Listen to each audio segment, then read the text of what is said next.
What's going on, guys? I'm Ben Bateman. And I'm Andrew Guy. And we are the Action Guys. And, today the Golden Globe nominations were announced, and Joker kind of ran away with it, which was funny because a lot of people didn't put Joker down for other awards other than just Best Actor. Yeah. But it got nominated for Best Director, Best Picture, Best Actor, and Best Score.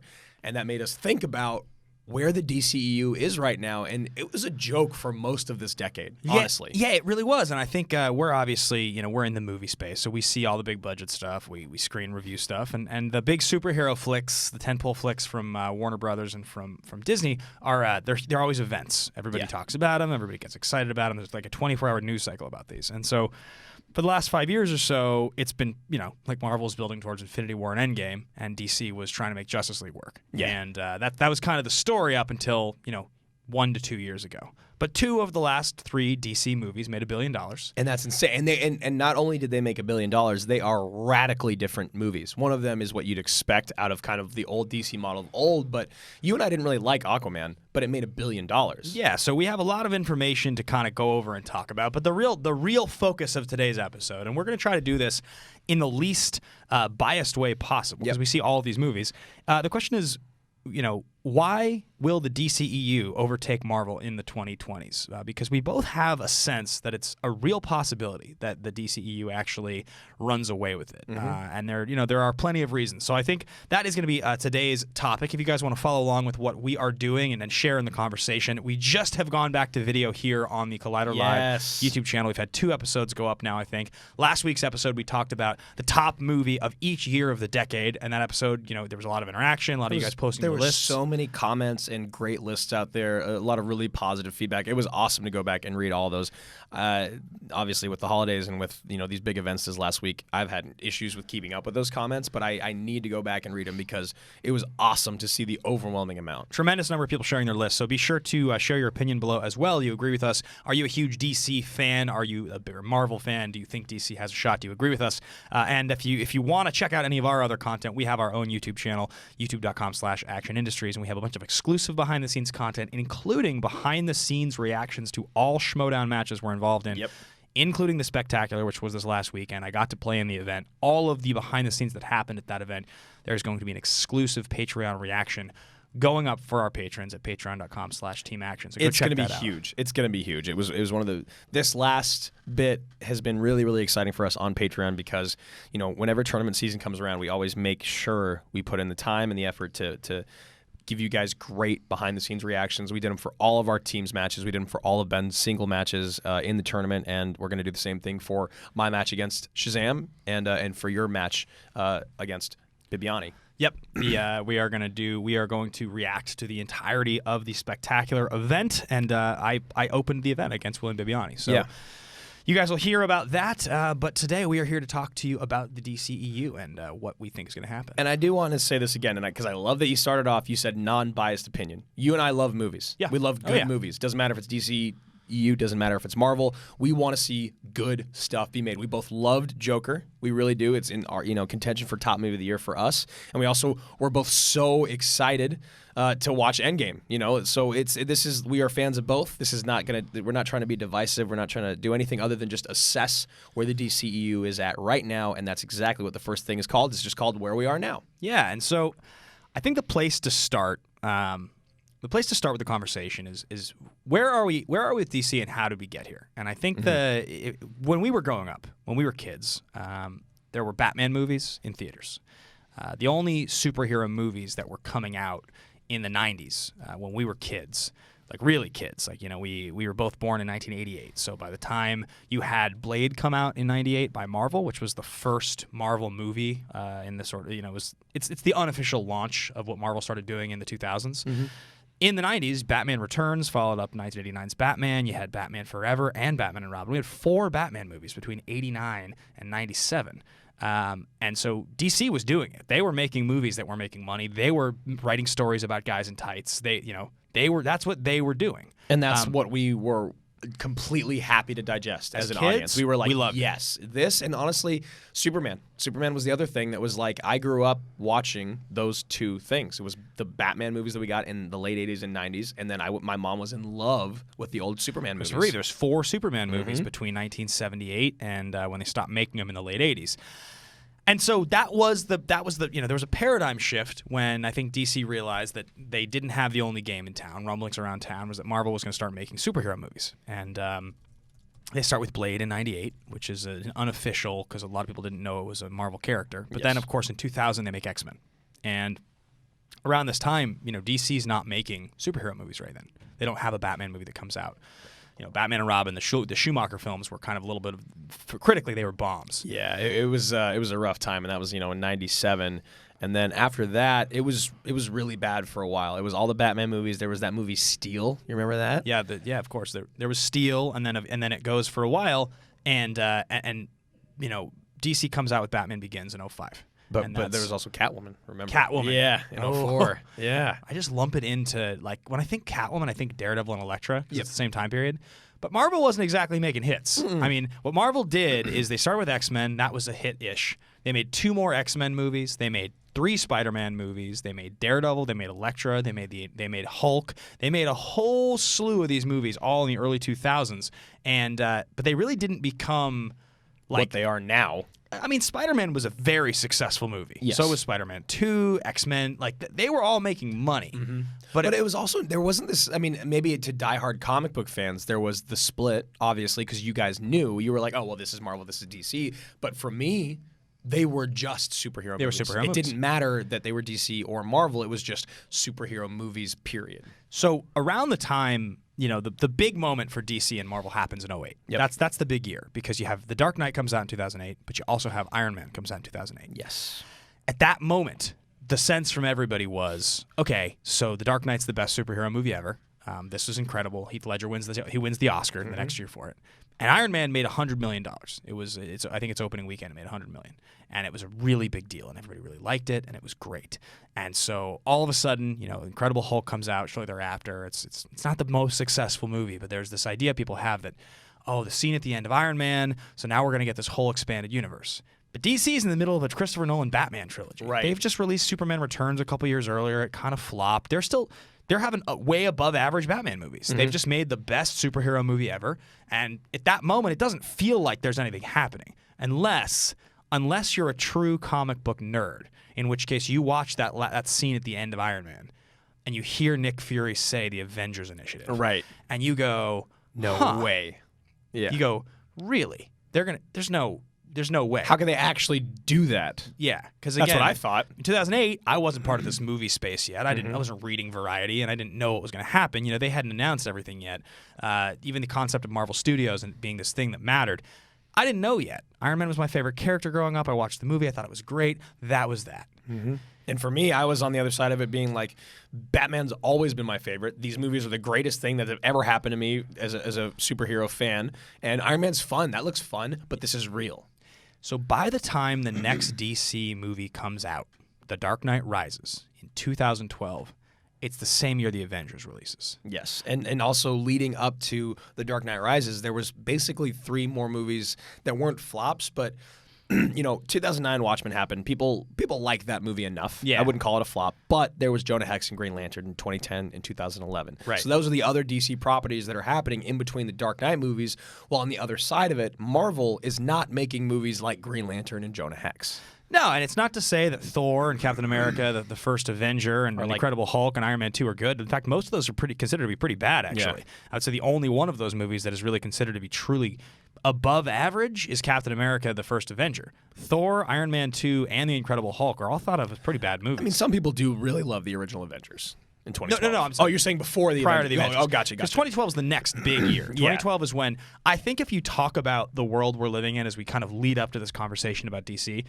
2008's one year, 2012 is the next year. Yeah. 2012 is the most important year because Avengers comes out, and the theory that Marvel was trying to prove, which is that we're going to make this shared universe. You fans, you're not even going to be totally aware of what's happening. You're going to think that we're putting out these movies just like we did in the early part of the 2000s, and then we're going to blow your mind. Yeah. And Christopher Nolan made a really, really good Batman movie. I really love did. The Dark Knight Rises. But the other thing, too, is that Marvel was so smart with the way that their movies felt tonally that it didn't feel like they were trying to take an audience away. It didn't feel like it was like pick us or Dark Knight. It was like, yeah, go enjoy Dark Knight and then come have fun watching our movies. And it'll feel like, and because Dark Knight, again, feels more like a crime drama with a superhero in it. Whereas like Marvel has really, really, since Iron Man, felt like they were making fun, blockbuster, popcorn, superhero movies. And so the question is, where are we now? And it really, if 2012 is the next pivot point, then 2013 is the next year to talk about, because 2013 is the year that Man of Steel comes out. Yes. And that's the beginning of what we are now referring to as the DCEU. The rest is history for Marvel. We're not here to talk about Marvel today, and you guys know about the MCU. You know everything that's happened since Avengers. They've made all the money in the world. The movies are incredibly well regarded. They have essentially embarrassed the DCEU for what feels like if they were in competition, they're not even in third place and Marvel's in first. They're in last place and Marvel's in first. And the reason we're not even really talking about Sony and Fox is because the conversation is really about what DC is doing and how it reflects what Marvel did. Because originally, I think the idea for fans was, okay, so Marvel did it. It worked. Now we're going to see the same thing, but it's going to be with Batman, Superman, Wonder Woman, Green Lantern, Flash, Aquaman. We want to watch the Avengers, but the Justice League, because these characters are sweet too. So it starts with Man of Steel. Yep. And Man of Steel is not a hit. It's kind of a hit. It makes money. A lot of people love it. I love it. I love it. And you know, Nolan's name was still attached to it, so it felt like, wow, okay, so Chris Nolan did that with Batman. Imagine what he could do with Superman. Even though it's not his movie, we know producers have a big, big part in how movies end up. And I think there's a lot of things that got DC to where they are right now, because if it starts in 2013 with Man of Steel and it ends in 2019 with Joker, Christopher Nolan's name being attached to it did good things for it, but it also did bad things for it. It was him and David S. Goyer. They made Dark Knight. And the idea, people didn't have the idea that I'm going to go and watch this fun thing that Marvel did, but now with DC, they said, I'm going to go watch maybe a new trilogy. I'm going to go watch a Christopher Nolan Batman movie, and let's see what he can do with Superman. They were thinking that they were going to get what was rumored recently. It was like, oh, Todd Phillips is going to do a bunch of origin stories with different people, different villains. That's what people thought they were going to get with Man of Steel because of Nolan. And when we say people, guys, we aren't talking about the uber diehard fans that have been watching Schmoes and Collider and AMC for years, because you guys are in the know because you listen every day. We're talking about the person that sees a movie and they see the trailer at the front of it, and it's for a Superman movie they didn't know was going to happen. And then there's a new Superman movie. And it closes with produced by Christopher Nolan. That's what I'm talking about. And so that's where we start. Now, where did it go sort of sideways to get us to here? And I think we can talk a little bit about the wins and the losses for DC. Yeah, and I think we'll start, I mean, because you and I both actually really like Man of Steel, so that's a great win, honestly, for us. But we could tell that in general, that movie was not really received that well. It didn't come out and they announced that 2016 was going to see Man of Steel 2. Exactly. They announced that we were going to see Batman versus Superman. They figured that was the way to do it, because they were building towards their own Avengers, and it was going to be Justice League. So the big wins for DC, the biggest win to date from a quality meets box office perspective is Joker. It's this year. 100%. It's the fact that the movie is going to get nominated for a bunch of Oscars. The Golden Globes, the nominations came out today. You mentioned Joker, cleaned up, and it made $1 billion, and it has an incredible actor, a transcendent performance. But it's not part of the Justice League plan. It's a totally different, separate, unique, and original piece of art that just happened to fire on all cylinders and work. And they've said time and time again, you're never going to see our Joker fight any Batman. That's not going to be a thing. So while it is a villain origin story, it still falls in the DCEU, and it still feels correct. But what's great about that, when you're talking about wins, it's funny because Aquaman is a win and a loss, really. Yeah, it fits both categories because it's a win in the sense that it made $1 billion. That's a big win. If you're a movie studio and your movie makes $1 billion, you make a sequel. It's what happens. No matter if you think it was the worst movie in the world, if it makes $1 billion, you're going to do another one. But at the same time, as a self-respecting movie fan, and I actually made this joke. Some of you guys know Roxy Stryer, who's a gigantic DC fan. Yeah. And I think I made the comment recently that any self-respecting movie fan knows Aquaman is terrible, and she said, I love that movie. I'm self-respecting. Right. And I was like, okay, you're right. I was like, that was pretentious. Yeah. People like that movie. People really do. A lot of people love Aquaman. I just don't happen to like it very much. So let's say you do like Aquaman, and you look back at the last 5 products that have come out of the DCEU. It's Wonder Woman, Justice League, Aquaman, Shazam, and Joker. That is actually insane. It's a really good run. It's a really, really good run. Now, obviously, Justice League, like you were just mentioning, they thought that was going to be their focal point, and I think they've now realized that that's not what people want to see. because of what just honestly the way we responded to Justice League. Yeah, and I think before Shazam, which is a big win both financially really and it was well reviewed. Yep. But before that was Wonder Woman, and Wonder Woman was the movie they needed because Wonder Woman is the movie that convinced everyone. Okay, you know what? One of these worked. One of these movies really fired on all cylinders. It was quality. It was great. You couldn't stop watching. It was impactful. Men and women, everybody around the world, every gender, everybody liked it. Yes. It wasn't just good, it was great. Yeah. It was truly a great movie, and I think if we had just gotten a pretty good Wonder Woman, it would have been a really, really dark time for DCEU, because when we saw that, I know, me personally, I felt reinvigorated to watch more content from them, whereas for a long time... You loved Wonder Woman. Wonder Woman was like your movie. I love that movie. I really do, and I watched the trailer today for the next one, and that's like how the conversation started with us. Like, wow, Golden Globe nominations for all these movies. The next Wonder Woman trailer is coming out. Birds of Prey is supposed to be good. So there's all this stuff with where we are with DCU that just feels like they've figured it out. They figured something out. Something. And that's the place they're in, is that they are looking at each other and they're saying, okay, so if it worked really well for Marvel doing it this way, we don't have to do that. We don't have to do the same thing they did. We thought that was the game plan for a few years there.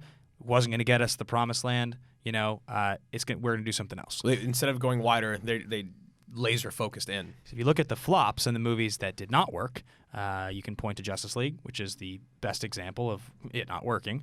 You can look at Suicide Squad, which is not a good movie for the most part. It does include characters that showed up in other movies, so there's a crossover with Ben Affleck's Batman, so it's a shared universe movie. And then also, go ahead. For us, Aquaman, which is a movie that it is zany and weird. There's a lot of quality in Amber Heard and Jason Momoa in that movie. They bring something to the movie that's good. I would even go as far as to say some of the supporting characters do it for me. I like Willem Dafoe. You like Patrick Wilson or no? Yeah, he's fine. I like Patrick Wilson enough in the movie. I like Willem Dafoe. I don't think that anybody in the movie sunk it for me. Nicole Kidman's fine. They're all okay. Yeah, it's just more so the movie as a whole. It feels like it goes a little bit off the rails, which is what I felt like happened in Justice League and in Suicide Squad as well.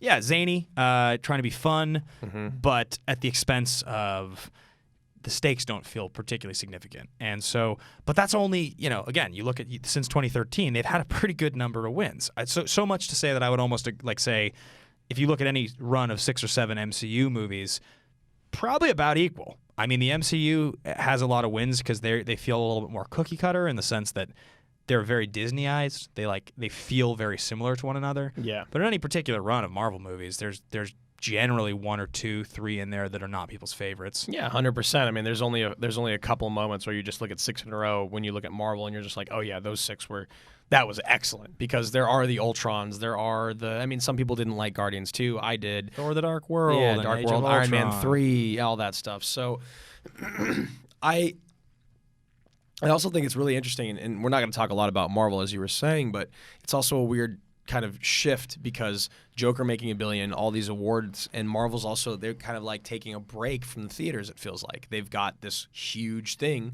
with Disney. Yeah. Yeah, it's massive. And so I think if that's where DC is right now, we can talk about the next step. And the next step in content right now, everybody's talking about it. We've been on a bunch of shows talking about it. The streaming wars. Everybody has their own streaming platform. Yeah. And this all starts really with Netflix. This is where it all began. Netflix, obviously started as you would have your movies mailed to you and you drop them off in a Dropbox, and it became a streaming service. And they started to launch their own content. Then they got the license. They were making Daredevil, and they were making Punisher, and they were making Jessica Jones, and then Iron Fist, but at the same time, Cage, yeah. DC decided they were going to do something else totally. They started with Arrow in what's referred to as the Arrowverse, and they did all these shows between the WB, CW, and Fox. Between Gotham and Arrow and Supergirl and Legends of Tomorrow, and those shows people love. They love them. They very adore popular. them. It's crazy. Like for the longest time, it felt like when I was still coming into this space and really understanding where we are, it felt like that show or that channel and the shows on it were jokes. But then the more that we kind of immersed ourselves in the space, you realize that all the true diehard DCEU fans and DC fans loved what they were getting. And it's funny because it's like we both grew up. I think the easiest way to describe it is we both responded to Dark Knight the way most people did. Yeah. So to us, that was the best representation of what a comic book story should feel like. That was awesome. That was really cool. The CW things, it's lower production values, it's TV budget, it's TV actors. Yeah, They're not throwing the actors. Yep. It's all kind of teen driven. It's in the vein of TV, so it's a bunch of really handsome and really beautiful young people, and they're running around. The costumes look good, but it doesn't look like feature film quality. The effects look like television. The sort of campiness didn't bother people. People bought into that. That was exactly what they wanted from it, and it was very successful. I would argue significantly more successful than the Netflix shows. Well, right, because now the Netflix shows get all the buzz because of the stars and the names that are behind it. It's not just because it's Punisher and Jessica Jones. It's because of the people that are starring in those shows. So, Vincent D'Onofrio comes into Daredevil. That's John huge. Bernthal. It's big time. So it felt like they were winning, but then in reality, when you go back and you talk to people about it, a lot of people felt like Daredevil deteriorated over its seasons. Yep. Punisher season 2 was not nearly as good as Punisher season 1. People like Jessica Jones; they don't love it. And Iron Fist is a huge flop. Cage and Iron Fist, a lot of people just dislike straight up. The Defenders, I barely remembered it happened until we just were talking about this. So that came and went, and those DC shows, they really succeeded. They were, DC was winning that race, and so.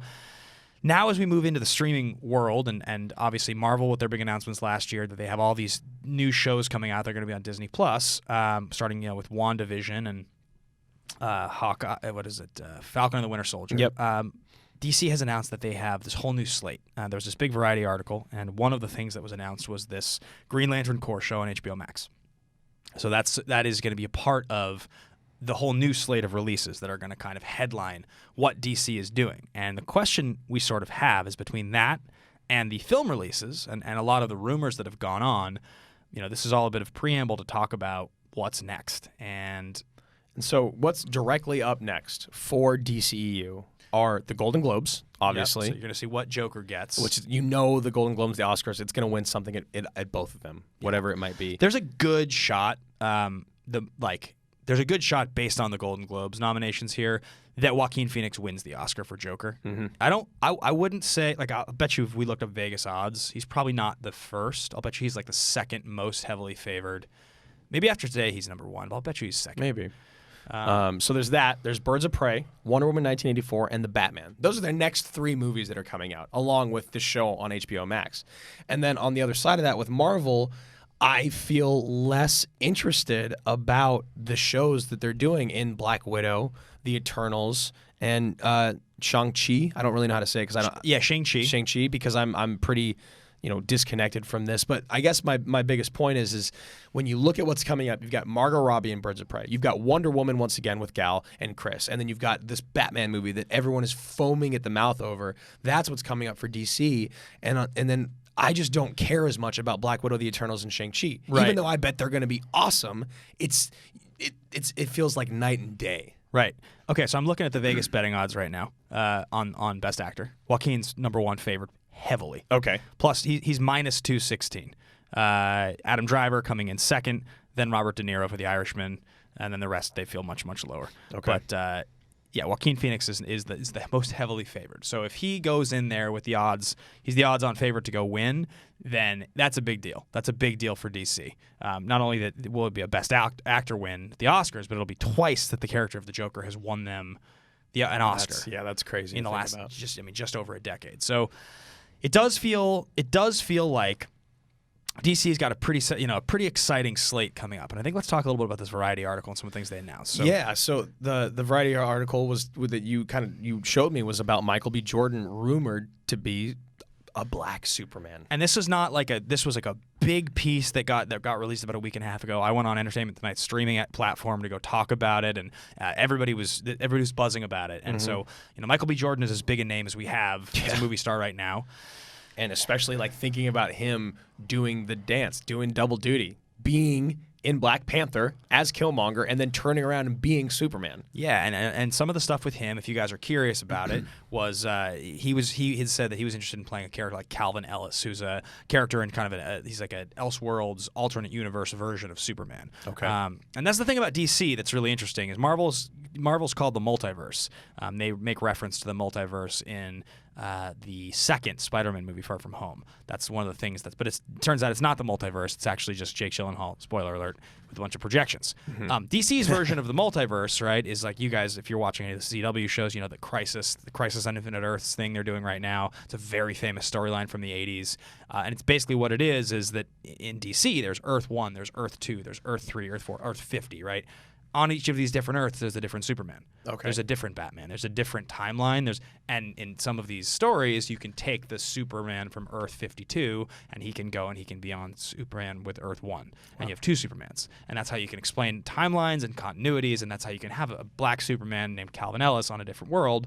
If they want to tell that story, they can. That's awesome. And that's kind of all of that is just like gobbledygook for a fan. If DC wants to make movies, they can explain it any way they want. Right. But that, from a perspective of like what works in canon for a real comic book fan, that's how they can get away with stuff like this. Well, because we were just talking to Riley, and he was just saying something about how Birds of Prey takes place in a parallel universe to what we're experiencing with Justice League. Exactly. Or not Justice League, with Batman, right? Yes. Yeah. Yeah, and because now we've got obviously the Matt Reeves Batman starring Robert Pattinson. Everybody's talking about that, and that's coming out year after next, I believe, unless it's next year.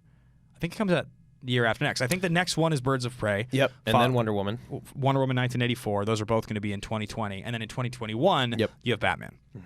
And that's the immediate, and then I believe the year after that is Aquaman. So 2021 has Batman, Suicide Squad, and Black Adam all to be released. Is Black Adam confirmed in 2021? It says, it's supposed to be released in December 22nd of 2021, which is huge. Yeah. I mean, not only do you have the biggest superstar in the entire world, but this could also be a moment where you get The Rock, like, really acting. I really hope so. Yeah. He talked a lot on his Instagram post when he announced that he was playing Black Adam and when it was going to be released, that he really, he's like, I could never be Superman. Yeah. That is not who I am. When I read Black Adam and I read who this character was, that's me. Yeah. That's who I should be. And it's in pre-pro right now. So, like, the slate for DC and the people involved are insane. And people talking about Pattinson the same way they were talking about Ledger when he was announced to be the Joker. Right. People are, they're skeptical. They don't think some are really excited, though. Yeah. Yeah, so I think it's definitely an interesting slate that they have coming up, and it does make you sort of ask that question of the combination of HBO Max, and there's also a Berlantiverse Green Lantern series that was announced. Berlantiverse being he did like Riverdale, and he's done a bunch of the CW shows. So you wonder, is there going to be a Green Lantern series on HBO, and also a Green Lantern Berlantiverse show, or maybe it's a movie? I know there's a Green Lantern core movie that has been announced. And Flash also is in the pipeline. There's a Flash movie coming out. I mean, you're a diehard Marvel fan as well, and you have Disney Plus, and you're ready to go with all their series. And that was actually one of the biggest reasons you got the series. You told me, you're like, I need to get Disney Plus because I have to be caught up on all the Marvel stuff and the Marvel series, because the next movies that are come out are going to kind of intertwine those storylines, and I can't just be caught behind. Are you excited about the next slate for Marvel over the next year? Well, Ish. Marvel's in a lull, and the reason that we both have some amount of faith or interest in DC's ability to overtake Marvel is because, Marvel has next couple years to get some of these sequels out. And we know because of what they've announced that there's a Blade movie coming. There's the Eternals coming. There's going to be Doctor Strange 2. There's going to be Spider-Man 3. There's going to be Black Panther 2. A lot of those movies are coming out, but what they don't have.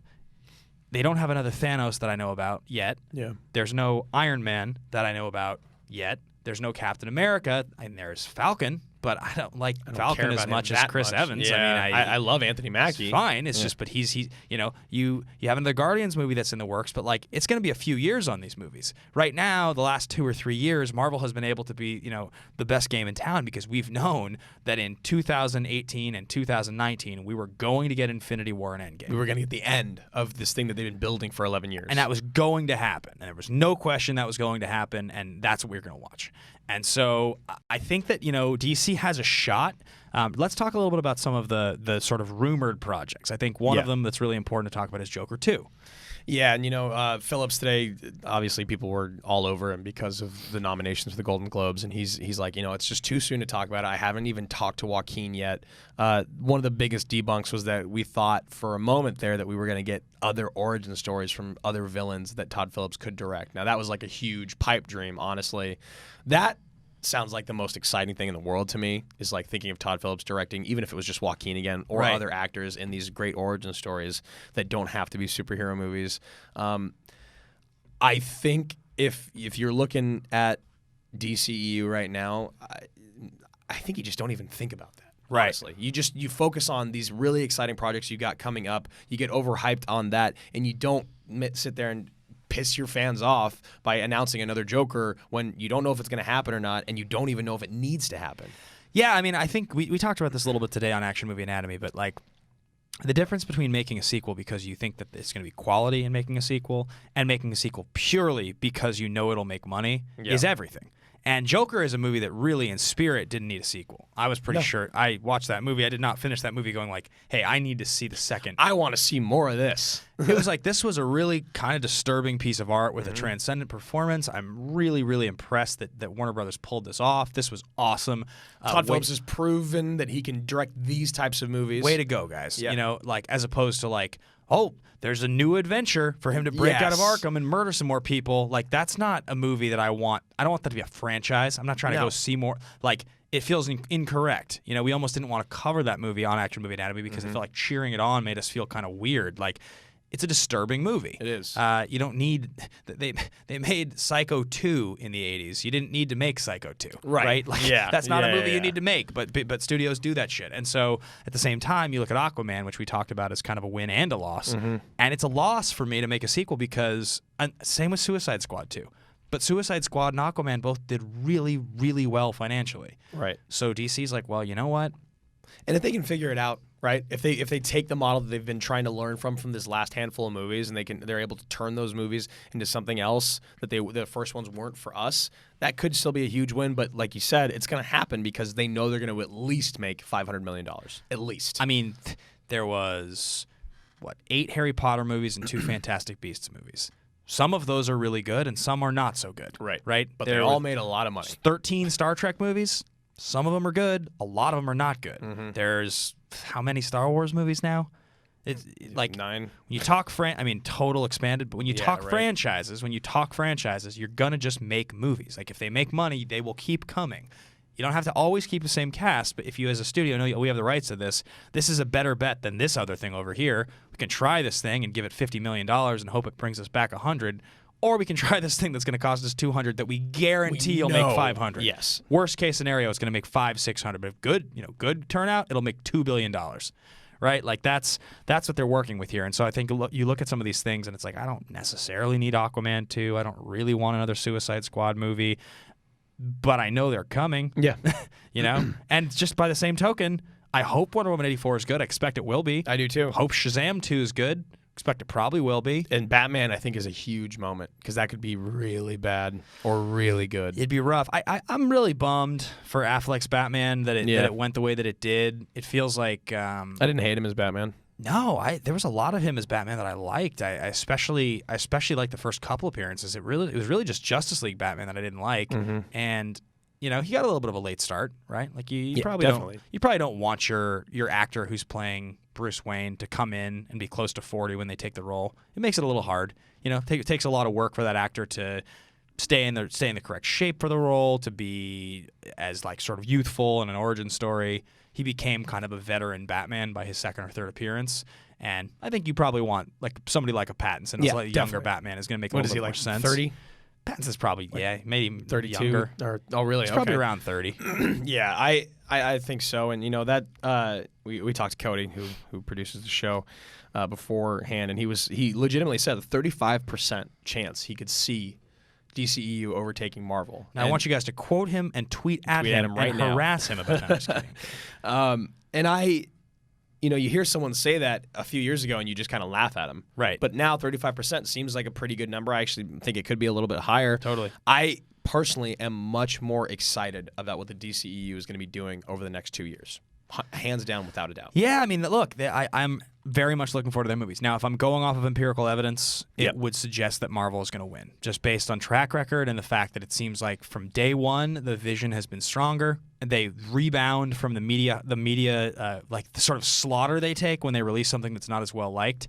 That doesn't seem to matter. Yeah.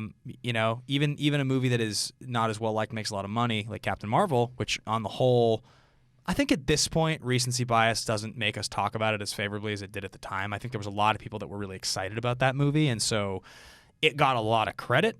And it certainly wasn't a bad movie. It just wasn't my favorite movie. Right. But I think we can all agree it's not one of the best Marvel movies. It made $1 billion, and there is no negative rap on that movie. That does not. When you think of that movie, do you think about that movie the same way you do Suicide Squad or Aquaman? Not even close. Right. It's like a different conversation. I just didn't love it the same way that I loved Infinity War. Totally agree. Totally agree. So I personally believe that Marvel will probably somehow still end up on top at the end of the 2020s. But right now, gun to my head, if I had to pick the next 3 movies to watch, the next 3 projects to watch, I go DC. 100%. Yeah.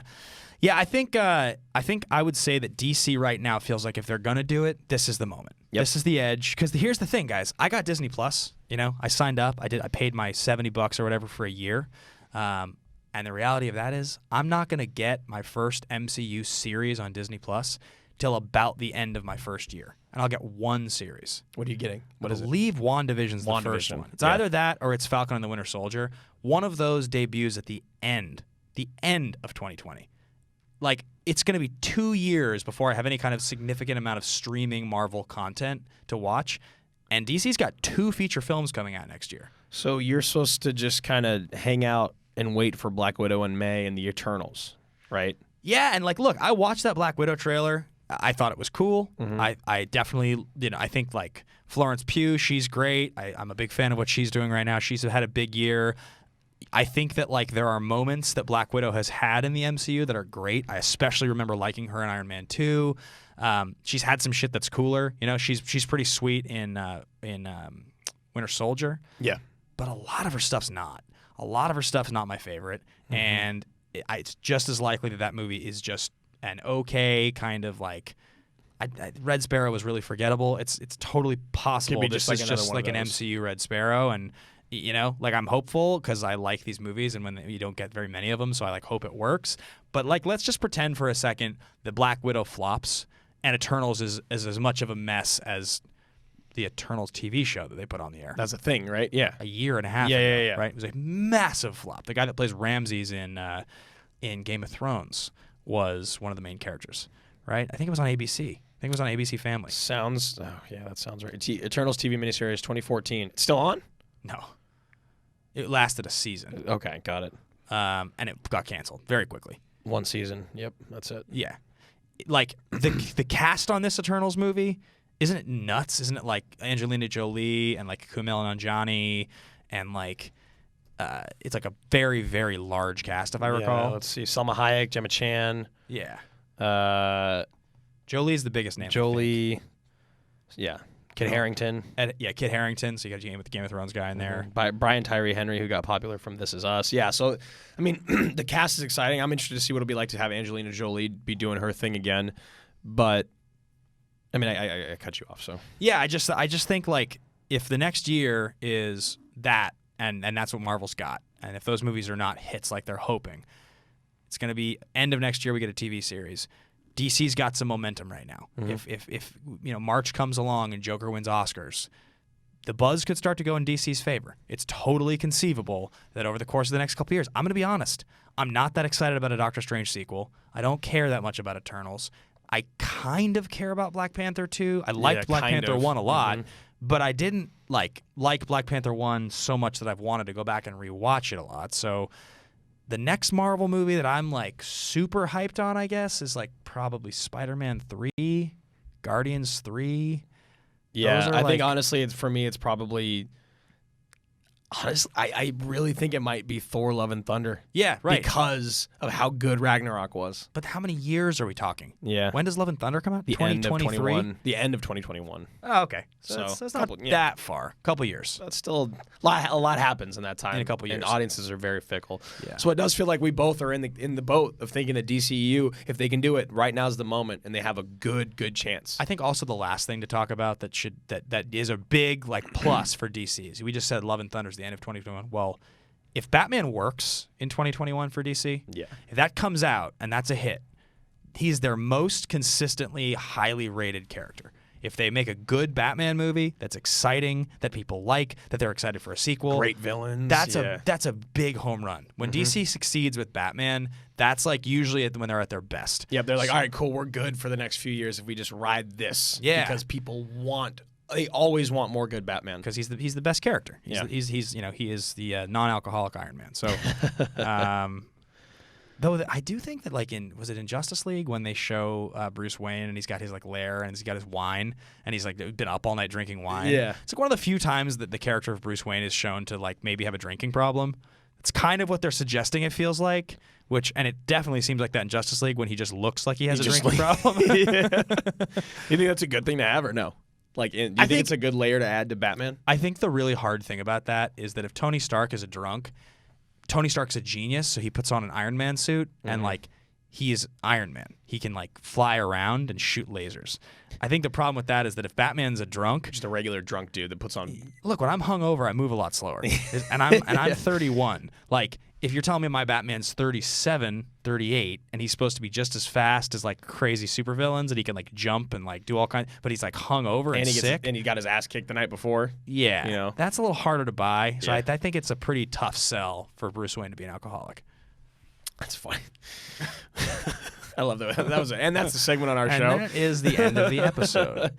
Yeah, I mean, so let us know what you guys think down below. Do you actually agree with us? Do you think that we're just blowing smoke up DCEU's ass? I legitimately believe they've got a good chance for it, especially if, like you're saying, Batman in 2021 is as good as we hope it is. And if Wonder Woman 1984 is as good as the first one, or even just slightly worse, right, it'll still be very good. Totally very agree. Excited about it. Totally agree. So. I think that's going to wrap up the episode for today, guys. Yep. Leave your thoughts below if you want to follow along with what we are doing. Be sure to follow along at Team Action Show on Twitter. You can follow me at Ben Bateman Media. You guys can find me at Andrew Guy. Make sure to check out the Collider Live channel on YouTube where you can be watching this or not. You'd be listening to it on Podcast One, Apple Podcasts, Spotify. We are there as well if you're doing audio only. And if you guys want to, if you'd be part of the Action Army, go check out patreon.com/Team Action. That's the best place to become involved.